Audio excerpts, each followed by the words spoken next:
It.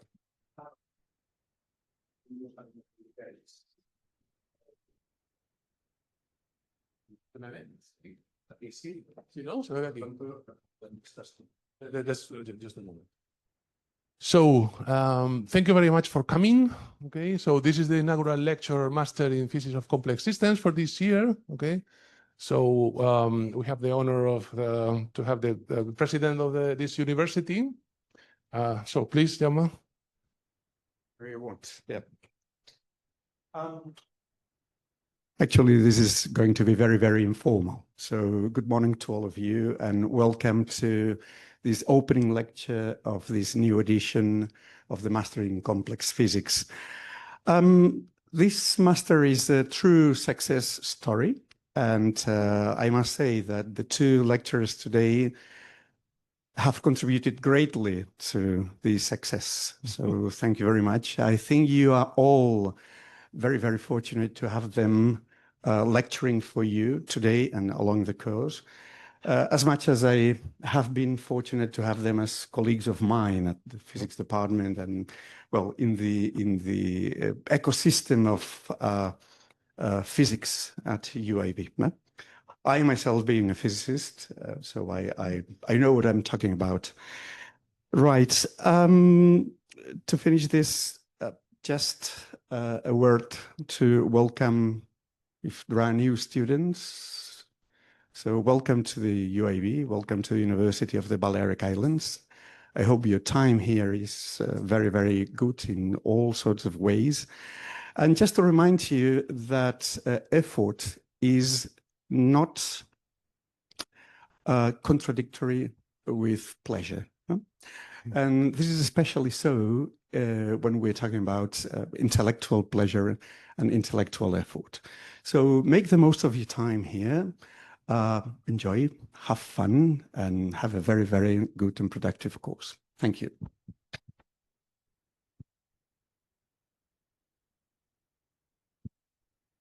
Thank you. Van a empezar la charla. Bueno, pues muchas gracias por venir.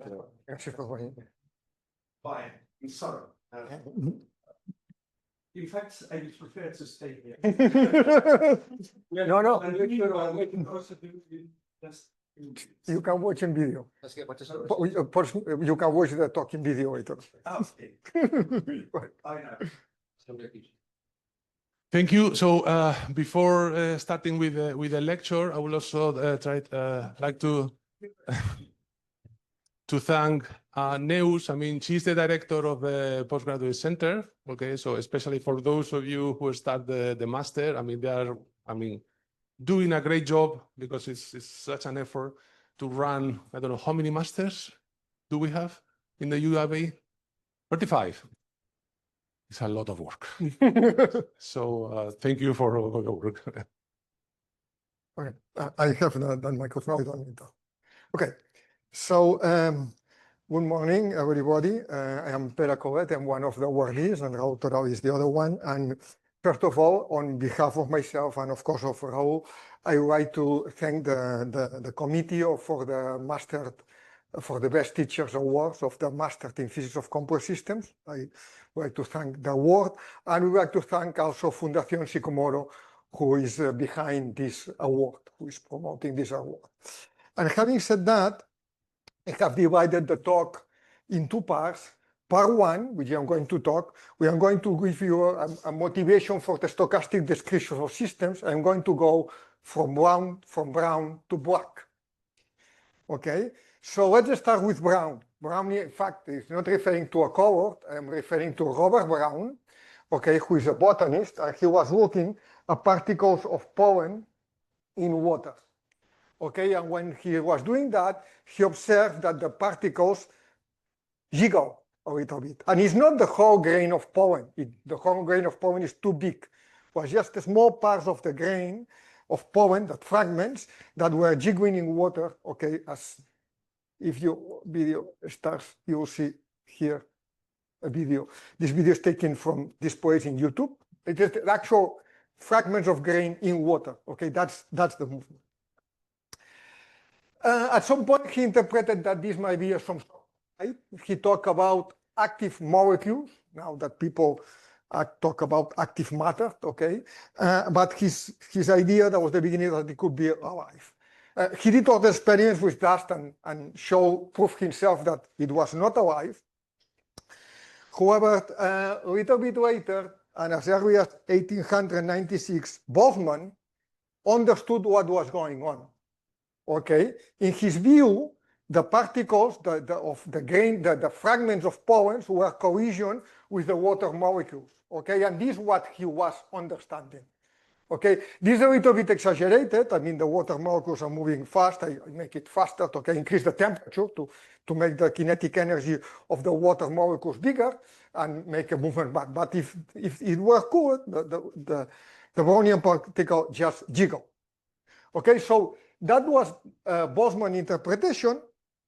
And well, this idea and the whole Brownian motion was not first described by Robert Brown, in fact, okay?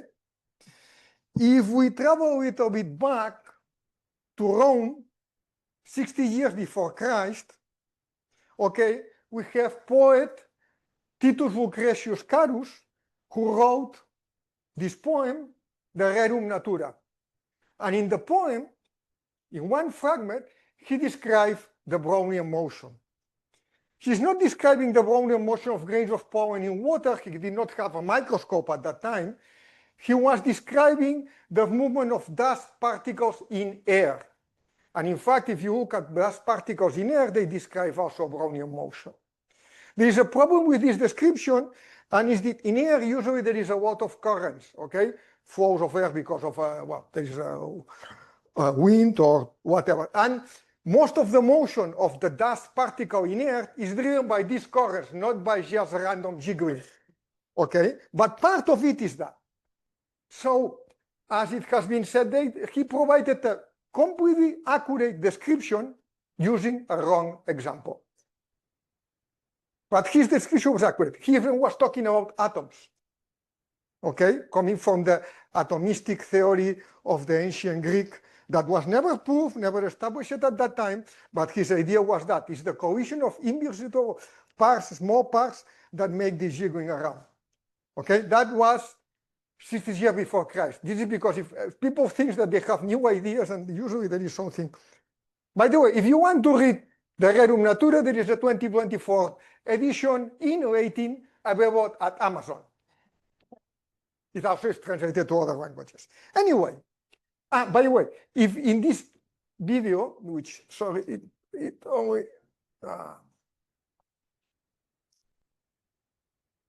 you see the dust in air, you can record that, okay? But you see that sometimes most of this movement is directional, that's just flows of air, not just the jiggling of the random collisions, although that's there. Okay, so let's go to the first accurate description of the Brownian motion, and a quantitative one. And by Brownian motion, the first accurate description of what Brownian has seen, because I'm going to correct that later on. So that was due to Einstein. In 1905, Einstein published 4 articles, okay? One was the relativity, the restringent version of the relativity. The other one established that the equivalence between energy and mass.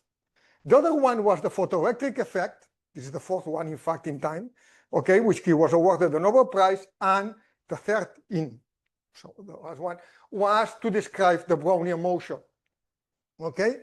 This is the article, okay, published in an Now and Der Physik. And basically, he provided a quantitative description by considering very few but important things. So first, he did a coarse graining. He did not attempt to focus on the exact trajectory of the Brownian particles. He just wanted to take some snapshots every some time tau and see where it was located. Okay? And now, he considered a probabilistic description, so that if it is located here, then it's located tau here, there is a delta, which is the displacement. This delta is a vector. So the location after one step of this one step tau, you go from here to there and from here to there. And he modeled these random jumps as a random number, these jumps as random, with certain probability distribution. He did not assume any particular shape for the probability distribution. He only assumed that it's equally probable to move to left than to right, because there is no preference. It's collisions with the water molecules could go in any direction. And he considered an example of particles, so he considered that you have volume, elementary volume, many particles inside, still particles very well separated, so many scales here, okay, in a big ball. And the density of particles inside that volume. In doing so, okay, the idea was that the trajectory in points which are separated by time tau has statistical properties which are independent from one point to the other. Okay, so the number of so then the point is that if this is completely independent, if whatever happens what I move is completely independent of my past, okay, this later on this is be a kind of what is called a Markov process that will be explained later on in the course. Okay, this fact that what I'm going to do does not depend on my history. So basically says that to go here at time t plus tau, after a time tau, the number of particles that here are all the ones that were here and moved to here, plus all the ones that were here and moved to here, plus all the ones that were there and moved to here, minus the ones that were here and moved elsewhere. Okay?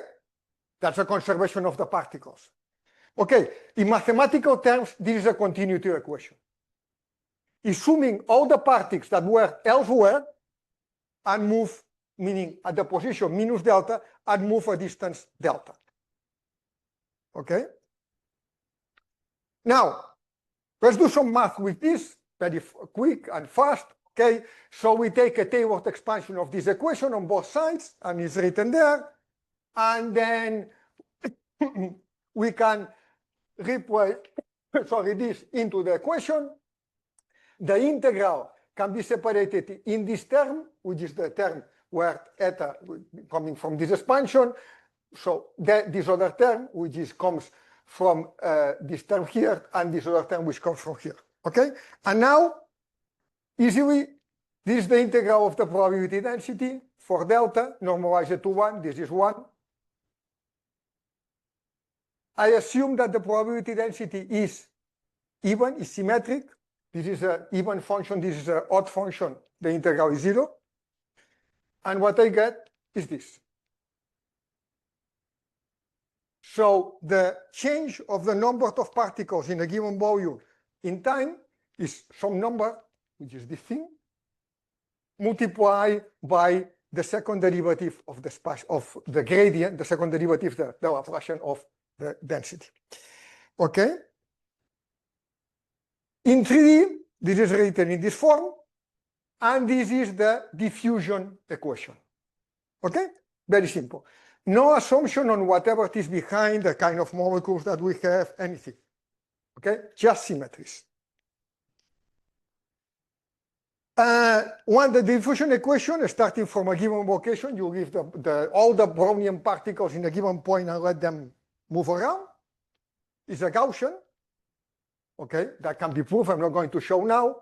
And one can evaluate what is the average movement of the average displacement of the Brownian particles, which is 0, because the particles move back and forth. The average displacement is 0. But the quadratic average, so you take the positive square, x to the square, and average, is proportional to the time. So the displacement to the square is proportional to the time. Okay? Which is very bizarre. Because when you study uniform movement at the beginning of kinematics, the displacement is proportional to the velocity and time. X equal to bt. Then you introduce something more sophisticated, the uniform accelerated movement. Then the displacement is proportional to the square of the time. Okay, x equal to 1/2 of at squared plus v0 t plus x0. Okay, but this is not either proportional to the time nor to the square. It's proportional to the square root of the time. That will never appear. That will never appear using the standard idea of kinematics. Always proportional to time or higher powers of time, not fractionally powers of time. Anyway, so that was one description in 1905. 3 years later, Paul Langevin gave a complementary vision of this, and his idea was completely different. He did not want to focus on the probability density of particles. He focused on the trajectories of the Brownian particles, of these fragments of Paul. And say, well, after all, the Brownian particle is a particle, as the name is said, so Newton's laws should apply. As a matter of fact, even from nowadays, it's a macroscopic particle. We don't need quantum description at that size, and it does not move at the velocity of close to the light, so we don't need a relative description, so we can describe by Newton's laws. Okay, should be described by Newton's laws. So he wrote down the Newton equation for the Brownian particle, mass multiplied by acceleration equal to a force. And now what he put on the right-hand side is an average force, which is the drag, is the resulting average of the grain of pollen being stopped by the viscosity of the water. What is viscosity? It's the collision with the waters of molecules. Okay, it's the collision with the molecules of water that stop the movement of the Brownian particle. The average of that stops the movement and is a drag. And then there is the random part, because I might have 24 collisions on that side and 22 on that side, so I move a little bit to this side or to the other one. Okay, so the number of collisions on all sides is not exactly the same. All of them stop me when I am moving, but they have a little difference depending on the number of collisions. So I put all of that as a random term, which basically models the difference in the number of collisions for each side. Okay, so I have two forces, one which is proportional to the coefficient, which is the viscosity, and the other one which is random. Okay, now again, let's do some math. Okay, I'm not going to entertain the details, multiply by both sides by x and use this thing, and at the very end you end up there. I'm not going to entertain the details. This is going to be detailed more in detail. You can look at that later on and all that. For the moment, I just want to arrive to the idea that the important thing is that I'm going to assume that the collisions, this random part, has no preferred thing. So the average of this random number here, this random thing, is 0. Okay? Whatever is systematic is included here. And the collisions that the Brownian particle gets here or here are completely independent of the location.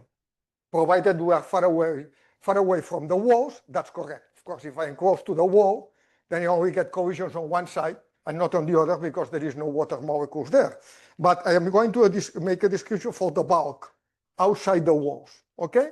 Then basically the collisions and the location are uncorrelated, okay? Which means that this correlation is equal to this product of averages, okay? So this is 0 because this average is 0. So then by doing that, you arrive to this equation for the evolution of the quadratic moment, okay? And now let's put more physics there, okay? We already put Newton's laws. Now let's put thermodynamics, okay? So in thermal equilibrium, this is the average of the velocity. According to the equipartition theorem, okay? Remember the statistical mechanics, okay? This average should be 3 times K2, K being the Boltzmann constant, by the way, Kt divided by 2, okay, in 3D. Okay, and finally, what we get is that the square displacement grows linearly with the time, exactly as Einstein had found. And furthermore, with this interpretation, we understand what was this diffusion coefficient. It turns out that the diffusion coefficient increases with the temperature, decreases with the viscosity, and with the radius of the particle, assuming that it's spherical. Okay, that's why big particles practically do not diffuse. Okay, everything is in here by putting some math and some physics into the problem. Okay, that's Langevin description of the Brownian motion, published in 1905. By the way, he quotes Einstein in the second paragraph. Einstein Brauer. Okay, he quotes the previous work of Einstein. Anyway, so these two approaches, same system, these particles of pollen moving in a water, same system, two approaches. Okay, same results which are compatible if the two approaches are correct. Okay? This has been used in many systems, in physics, in biology, in chemistry, in many places. When you want to describe a system which is subject to the influence of many degrees of freedom in which you are not interested. We have the Brownian particles, we have all the water molecules. No way we are going to describe the movement of all the water molecules, okay? We have, I mean, size of the Avogadro's number of water molecules in the water, okay? And even if we did that, then you can claim that that's not enough. You need to describe all the electrons, protons, and neutrons of the molecules. And if you did that, that's not enough. You need to describe all the quarks within the protons and electrons, okay? And you have a number of particles which is tremendous. And you are not going to describe the movement of all those particles. You want to focus on what matters, which is a description of the Brownian particle. And what you do is you neglect a lot of degrees of freedom, which for you are irrelevant, and model as a random term. Sometimes you include some systematic effects, like Langevin, including the viscous drag, and the other one is just including the fluctuations. And this approach has been used in many fields. Now, the results has been generalized. The generalization of Einstein diffusion equation for the probability, so looking at the probability distribution, generalization of this is what is known as the differential Chapman-Kolmogorov equation, which if this term is not present and this term is not present, you just have diffusion, and that's Einstein equation. If this term is not present, you have this, you have drift and diffusion, that's the Fokker-Planck equation. And if there is no drift nor diffusion and there are jumps, if the trajectory has jumps, then you have a mastered equation. And all of them are going to be seen along our lectures. Okay? This resembles a trajectory that has drift, diffusion, and jumps. The generalization of the Langevin approach to describe trajectories is what is called an stochastic differential equation, or also Langevin equation in general, in honor of Paul Langevin.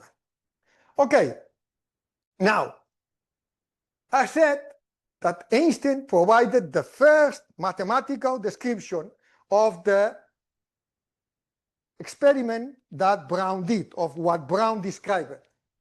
But in fact, the Brownian motion, by the way, before going, just that I want just to mention, and this is important for later, that when you want to solve these equations, most of the times you cannot do analytical, you do numerical. And numerical solutions can be either try to solve by integrating a PDE for the probability, or by looking at trajectories, by simulating trajectories. And Raul is going to talk you about simulations just in a few minutes. Okay? Now, I was saying that Einstein was the first to provide the description of what Brownian saw, but was not the first to do the mathematical description of the Brownian motion, what is called the Brownian motion. The first mathematical description of the Brownian motion for an actual system was provided by Berzelius 5 years before Einstein, in 1900s, in his PhD thesis, okay, called the theory of the speculation. Okay, and it was not in physics, and it was not advised by a physicist. Okay, the thesis was in a math department advised by Henri Poincaré. Okay, in the University of La Sorbonne. Okay, highest standing university, highest standing advisor. Okay, his idea was to model the price of markets, which are the speculative, that you sell and buy, the price of goods as a random process. Okay? And why he was intending to do that? He did that in his thesis and introduced that of this movement, and he did a mathematical description of the Brownian motion because it was exactly the same dynamics. Not talking about Robert Brown's experiments, but that's the Brownian motion, or if you like, the Wiener process for a more mathematical technical point of view. Okay? And his idea was to price the value of options. Okay? You probably don't know what an option is, so I'm going to tell you. Okay? An option is the right to do something. The holder of an option has the right to sell or to buy the price, a given stock for a given price at a given time. So if I have an option for Telefonica, I have the right, say, to buy Telefonica at 10 euros in December 31st, 2025. Okay? So I can exercise that right or not. I have freedom. So the point is, how much this is cost? It's a right, the right is not free. Okay? How much you have to pay to have that right? He was trying to model that. He didn't success, in part because his idea was that the prices were for a Gaussian process, which is wrong. Okay? In part because his thesis was never fully understood. In mathematics, it was considered far from main topics of mathematics. Okay, it was applied. It was an applied thing. Okay, and it was even applied to a very unusual field. Okay, if it were like fluid dynamics, maybe, but economics, no way. So the thesis did not receive the highest mark. It was very hard for him to find a position, and it took several years until he got a position in 1909. Okay. In economics, nobody understood that. Nobody. Absolutely nobody. Until the 60s, when somebody translated to English, and Samuelson, Nobel Prize in economics, read those papers and start thinking about that. Okay? Later on, Fama used these ideas for his efficient market hypothesis. Okay? All is behind this. And I said that I started with Brown. I'm going to finish with Black.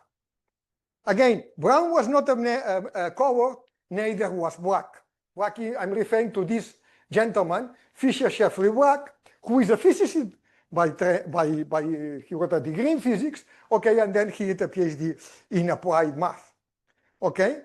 Black and Samuel Scholz, who was an economist, and he is still alive, by the way. Okay? In 1973, published a paper in which they tackle again the problem that Berzelius started, pricing options. Okay? His article, this one, introduced a correct way to price the options and furthermore introduced a mechanism for the issuer of the option to cover the risks. Okay? Which is called the delta hedging, very famous in economics now. Okay? By the way, the article was very close to what Berzelius did. It's just that it's not the price of the option of the stocks or whatever that follows a Gaussian. It is a much better approximation to say that the logarithm of the price follows a Gaussian motion, so that the price follows a geometric Brownian motion. Okay? Which, if you take the logarithm, would be a Brownian motion. Okay, so by using this and using whatever math which were appropriate, they were able to introduce that. By the way, the article has been foundational in economics. It changed everything. Okay, it changed everything. This methodology permeated all economics. Okay, it transformed the way to perceive the risk, to calculate the risk. Financial companies start hiring physicists, mathematicians, and computer scientists. Okay, and fired economists. And the derivative markets went from marginal to billions in trade. Billions mean European billions, 10 to the 12, okay? Billions of trading, okay? And with that, I finish this part, and thank you. And now Raul.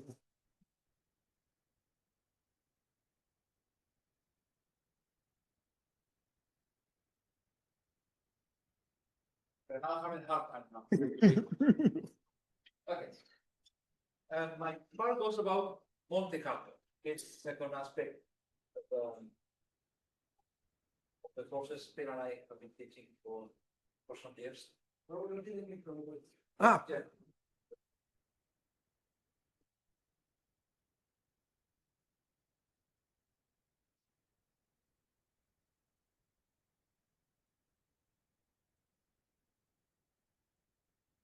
Okay. Of course, I would like to thank first the committee who awarded us the prize. It's a great honor to have this from our colleagues, so it's always rewarding to see this recognition. Of course, the Fundación Sicomoro for supporting the prize, also supporting in general the master and the activities of the institute.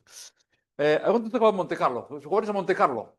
Well, Monte Carlo is Monte Carlo. Monte Carlo is a city in Monaco, which is famous for a casino, and casinos are famous for roulette. And roulettes are famous for being unpredictable. Although on average, you know what's going to happen, you cannot predict what happens in one realization of the roulette. Okay, so this idea of using random results to do something in mathematics and physics is the idea behind Monte Carlo.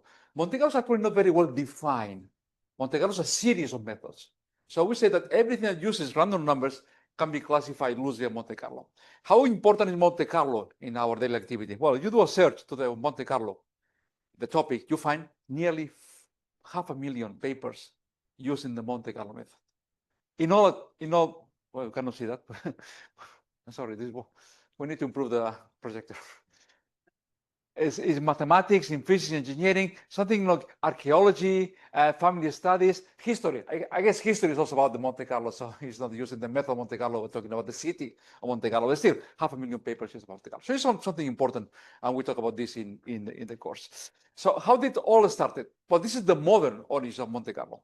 The modern origin of Monte Carlo is the game of solitaire, plus somebody who was bored in bed. He was sick, and he was having a fever, lying in bed, he didn't know what to do. But he was not anybody. He was a mathematician, who was Stanislav Urlan. And he thought, well, I like to play Monte Carlo. I like to play solitaire. Can I compute the probability that I win in the Monte Carlo? He started thinking, okay, can I do this calculation? And he could not. It's a very complicated problem to know whether, which is the probability of winning in this thing. And then he started to realize, okay, what about if I played many times and I compute the number of times that I win? And I simply compute in my experiments the probability of winning. And I use that to approximate the true value of that. Any one of us could have this idea, but he had it. Okay? And of course, he was in 1946, he was in Los Alamos. And in Los Alamos, he was surrounded by very intelligent people. Edward Teller was there, Nicholas Metropolis was also there. Robert Mitchmeyer, and of course, John von Neumann, who was there. Besides having clever people around, they have something that no one else had in the world. They had the ENIAC. They had a computer, the first computer in history. And they immediately realized the relevance of this is to use this idea of approximating something by an experiment, by doing the experiment in a computer. And then that's what the whole thing started. Of course, they were interested in that sort of problems. That was Los Alamos in 1946. They wanted to simulate nuclear explosions and so on. So that was the first application of Monte Carlo. Sorry. So that's our origin. So we need to accept that. Okay. There's an interesting movie. Want to see it? It's called Adventures of a Mathematician, who goes about this. All these people appear there, and it was about actually about Ulam. Well, this is of course, 1946 Los Alamos. There were no papers published, so were internal reports. There was the first report by Ulam, von Neumann, and Richmaier in April of 1947. It's interesting to read what they wanted to do. There is reproduced here some correspondence of a method of solving neutron diffusion problems in which data are chosen at random to represent a number of neutrons in a chain reacting system. The history of these neutrons and their progeny is determined by detailed calculation of the motions and collisions of these neutrons, randomly chosen variables being introduced at certain points in such a way as to represent the occurrence of various processes with the correct probabilities. They use random numbers to simulate a diffusion process. Okay. Of course, there was 1947, the ENIAC, they proposed to do 100 newtons for 100 collisions. And they estimate that would take about 5 hours on ENIAC. So they applied to time to do that on the ENIAC. Historically, since that Fermi in 1930 had similar ideas, and he didn't have a computer, but he built some machine that you can still see in the internet to actually simulate those diffusion processes. But the idea was attributed to Ulam, von Neumann, and Richmaier. A little bit later, actually, they named the method. Metropolis apparently had an uncle who liked to play in the casino, and he proposed the name of Monte Carlo for this idea. And then he wanted a little bit more, not so focused on process of diffusion. So we shall present here the motivation and general description of a method dealing with a class of problems in mathematical physics. The method is essentially a statistical approach to the study of differential equations, or more generally of integral differential equations that occur in various branches of natural sciences. So it's a method that you can apply to integral differential equation. Who doesn't have an integral differential equation to solve? We all do. In all science, in all disciplines. Okay, that's why the method is widely used, because of many applications. That was the modern origins, but you can actually trace back the origin of the Monte Carlo method much earlier. We couldn't go to Rome. I couldn't find any example in Rome. I find some example this Comte of Buffon, who studied this problem of the needle. That was called the Buffon needle problem. What you do is you draw a grid of parallel lines, and then you throw randomly needles on that. The length of the needle is L. The distance between the stripes is D, and then you compute the probability that the needle falls on top of one of the lines. For instance, the one fall on top of the line, the one did not, the one did, the one did not. And the probability is Buffon solved this problem. It's an interesting problem in probability theory. If you haven't done it, it's a nice problem to do. And he found this probability is 2L over pi d. If the length is precisely half of the distance between the lines, pi is the probability is 1 over pi, or pi is 1 of the probability. And here we have, if we do the experiments and we measure the probability of this thing falling on top of the lines, we measure pi. It's a completely new way of measuring pi. It doesn't use series, it doesn't use trigonometry, it uses probability. And that's one of the things. And you can do that. I mean, many people in history have done it. I found this video, which is very, very nice. I think you can we do that particular way with macaroni. And so she's actually taking drawing lines, which are two times the width of the macaroni. And then she throws randomly, okay? She throws it randomly. Then she counts how many are falling on top, how many of the ones. I said 16 on top, so 15 over 6, 3.125. Approximation for pi, okay? The nice thing about this is that once you finish the experiment, you can eat the pasta, okay? Of course, nowadays, you do that in a computer. That's the modern idea of the Monte Carlo method, do that in a computer. So we do that in a computer. In a computer, you simply program this, and you start throwing. In some way, you throw, and you can, of course, you can hear much better, and many more tries. And you can go, for instance, in this short time, in a few seconds, to 2,000 particles. You can do millions and millions of particles. And then you can estimate pi 3.15, which is 0.45, which is not bad. Okay, there's a simulation to compute the number pi using probability. This is the idea behind what's called the hit and miss method. And the method is so easy to understand. I always say that our subject is very easy to understand. Everything is we use very simple concepts, very simple programming with a wide range of applications. So this is a hit and miss method. So they did the same. You take a square and a circle, and you throw random points in the square. Which is the probability that a point falls within the circle. Or it's the area of the circle divided by the area of the square. Okay, this is pi over 4 in this case. Again, pi is simply times 4 times the probability that a point falls within the circle. And then you can do the experiment. You can do the experiment. You can do try. Okay? You need to really be bad, okay? Because you need to throw the darts at random. Okay, you do not want to be biased and to focus on the bull's eye. Okay, you need to do it at random, but you are bad enough, you can do it, as I can. Of course, everything falling outside, it doesn't count. But the idea is that you can generalize that. Of course, this is a problem, you know the solution. But imagine you have some weird surface. Okay, the idea is the same. You throw points here at random, and you count how many are within this area. And this is the probability, the area of the shape is the probability times the area of a rectangle that you know what it is. Okay, this idea of computing areas using these probability concepts. And this is called the hit and miss method. You want to compute the integrals of a function. What you do is to draw points randomly into that rectangle and how many points fall below the curve. Very simple. Let's say, to give an example. Oh, that's a weird function. Can I integrate that numerically? Well, you try with Simpson, we try with those methods. It's a highly peculiar function, sine the square of 4 over x. So all these methods that rely on the function being analytical and so on, well, we don't know how they perform here. You try. I've tried this method. Oh, by the way, we know this integral exactly, okay? It's 1.3467. So what I do is the hit and miss method. I draw many points in this rectangle, the minus 1, 1, 1 rectangle. How many points fall below the curve? I do that 10 times, 100 times, 1,000 times, 1,000,000,000 times.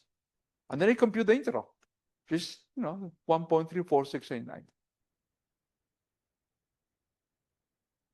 That's the problem. 1, 2, 3, 4, 5, 6, 7, 9 lines. Still simple. You will not find complicated programs in our subject. No, I mean, you can make them complicated, but they don't need to be. They don't need to be. Everything is very simple. I can understand that, okay? 2 x and y is the random points on the square. Is the sine of 1 over x squared greater than this value of y? Yes, that's a hit. Otherwise, it doesn't count. So at the end, the integral is the number of hits divided by the number of trials. And that took 38 seconds in this computer. Okay. The nice thing also is they compute the error of the approximation of this method.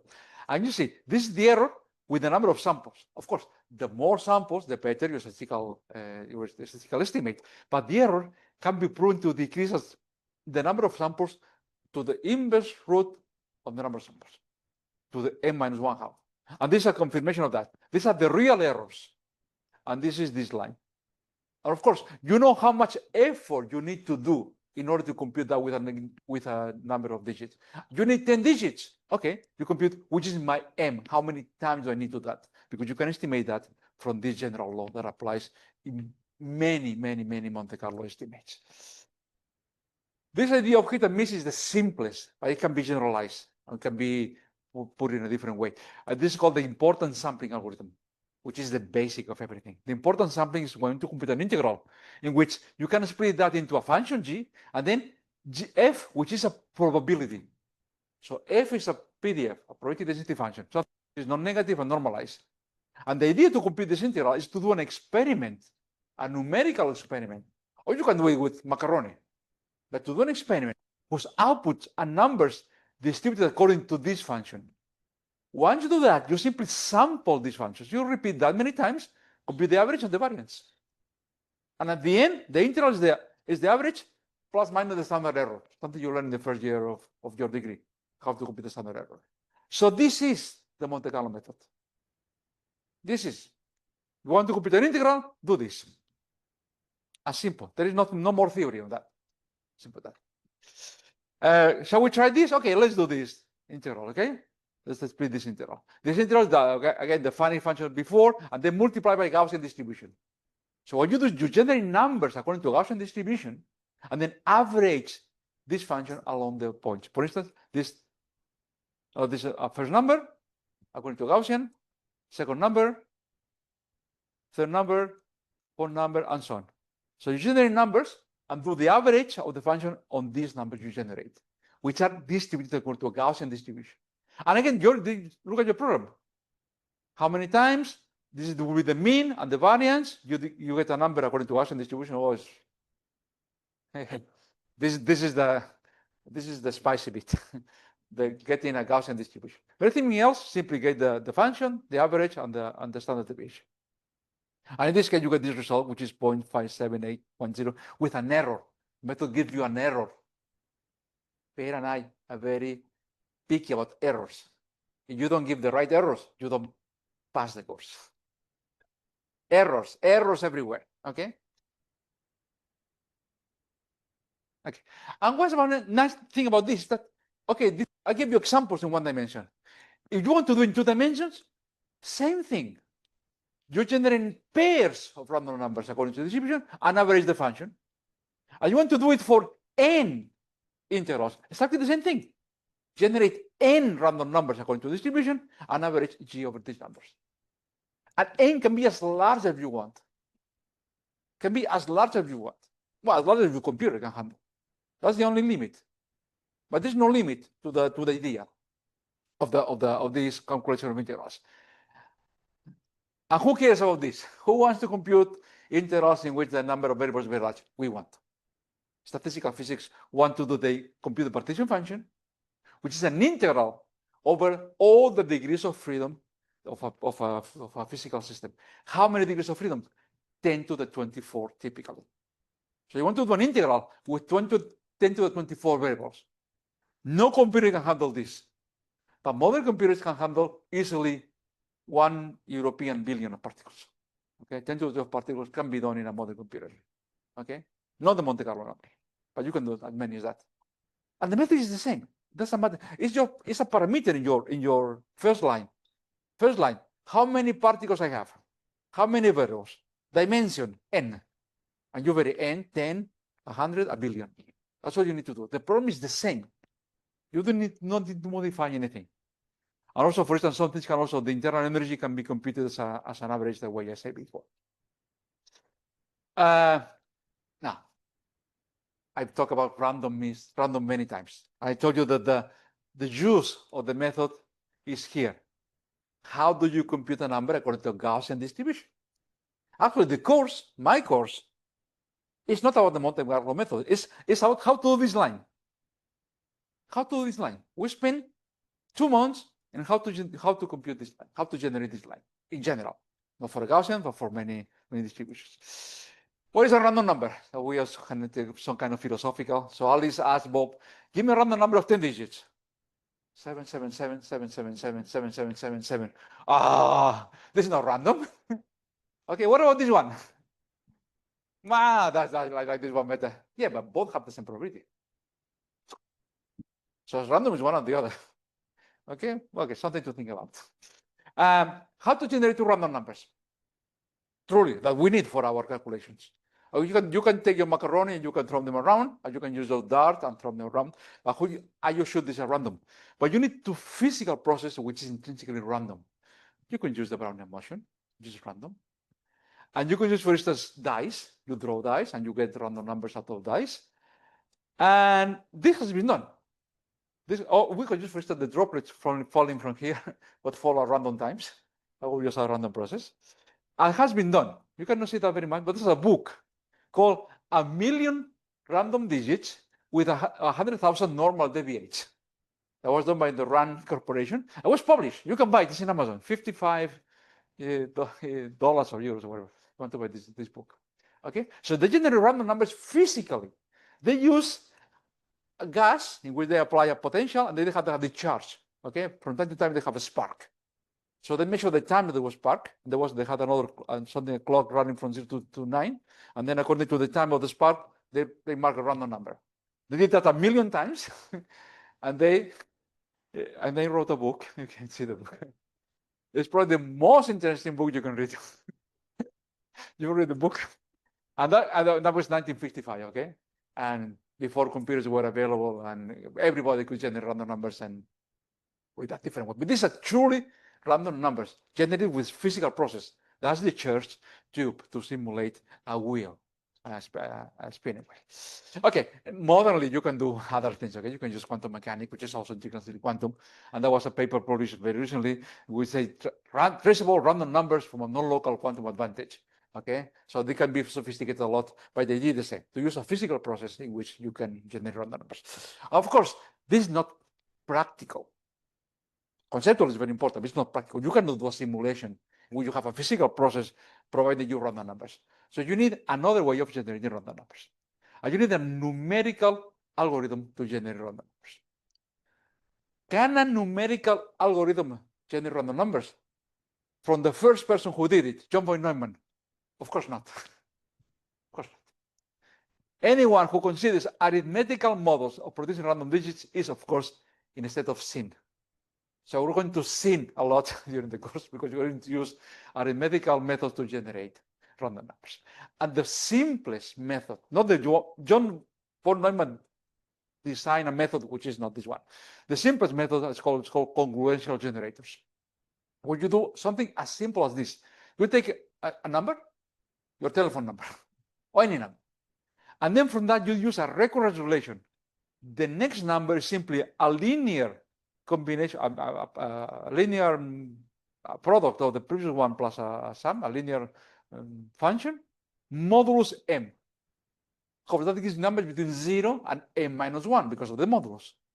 If you choose A and C wisely, these numbers that go between 0 and m minus 1 look random. They are not random.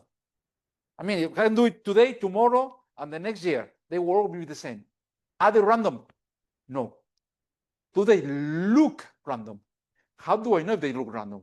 How does a random number look like? Okay, you take those numbers and you give them to your mathematician friend, and you tell these random numbers have been produced by a discharge in a neon gas.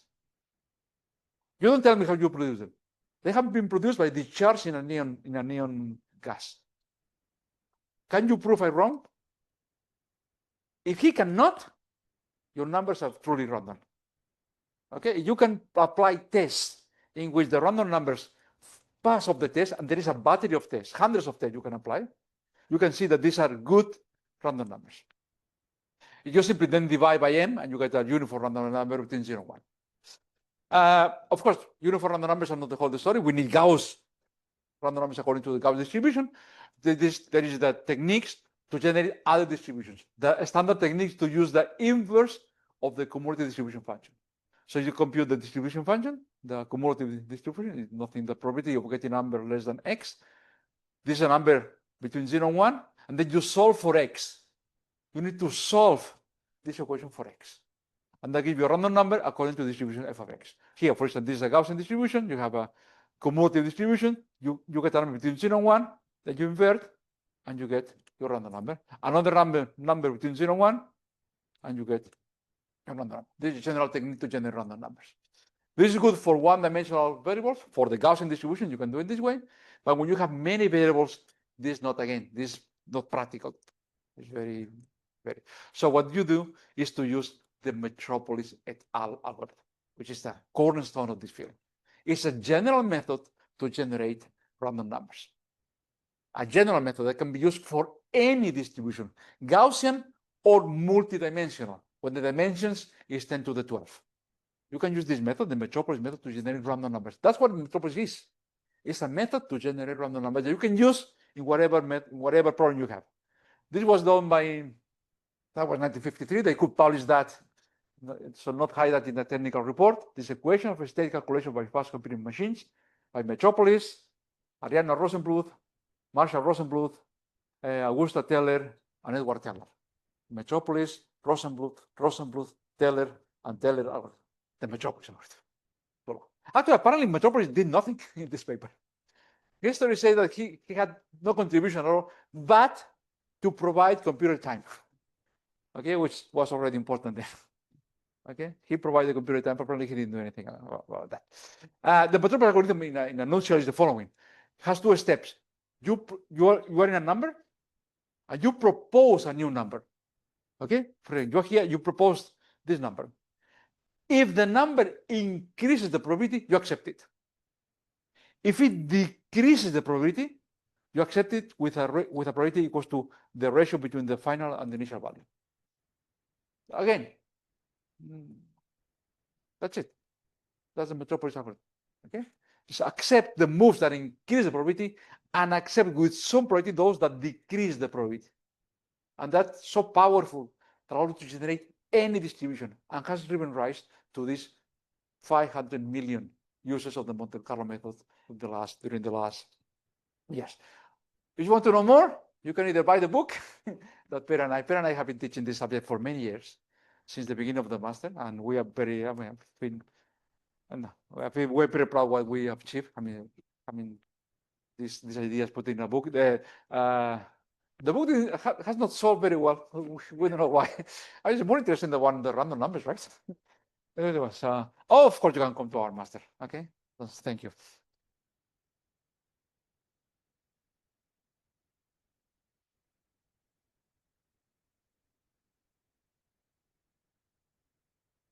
So thank you very much for this doubly instructed talk. Okay, so I think, well, I think the award is very well justified. I mean, it's, so now is the time for the ceremony.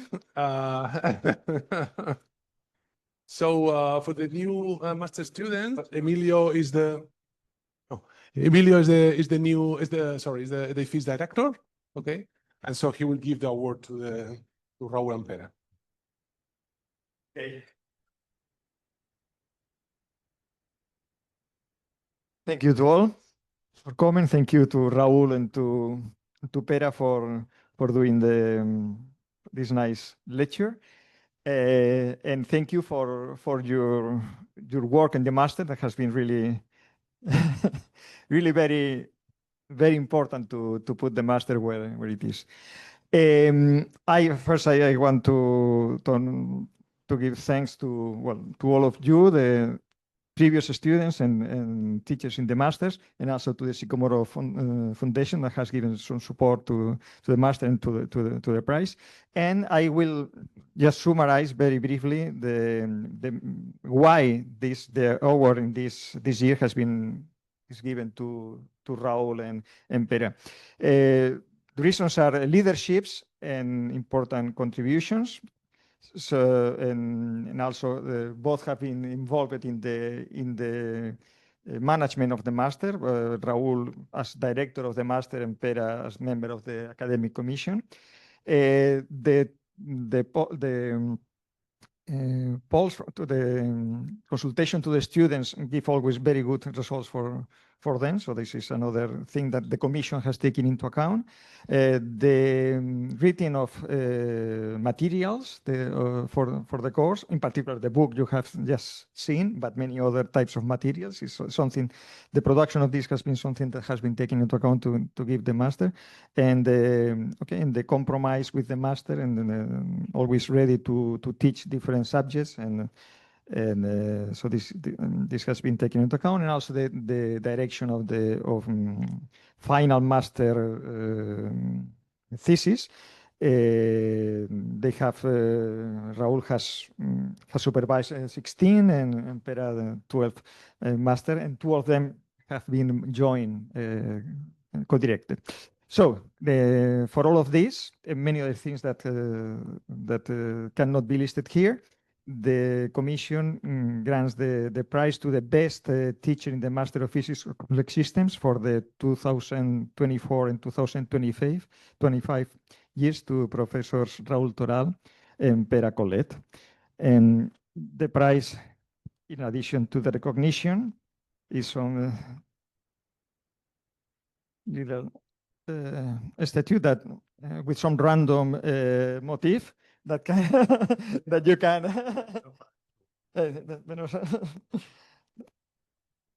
and okay, congratulations.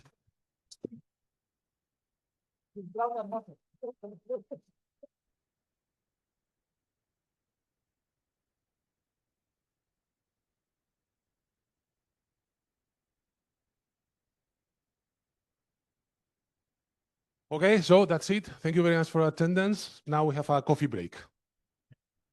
And after this, we start the first class that will be at 11. And have you tell them where is the? You're going from here directly. They can follow you, or it's better that. Well, they